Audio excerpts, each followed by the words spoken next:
بسم اللہ الرحمن الرحیم۔ کیا آپ جانتے ہیں کہ حجر اسود ہمیشہ سے کالا نہیں تھا؟ یہ حقیقت بہت سے لوگوں کے لیے حیران کن ہے۔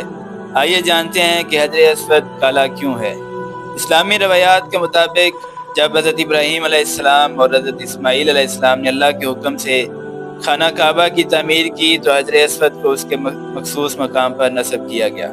حدیث میں آتا ہے کہ حجر اسود ابتدا میں دودھ سے بھی زیادہ سفید تھا، لیکن وقت کے ساتھ انسانوں کے گناہوں کی وجہ سے وہ سیاہ ہو گیا۔ اس روایت کو متعدد حدیثی ماخذ میں نقل کیا گیا ہے۔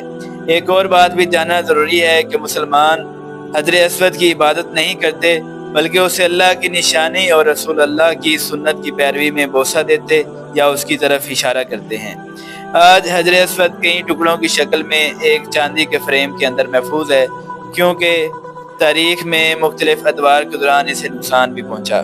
حجر اسود ہمیں یاد دلاتا ہے کہ اللہ کی نشانیوں کا احترام کرنا چاہیے اور اپنے گناہوں سے توبہ کر کے اللہ تعالیٰ کی طرف رجوع کرنا چاہیے۔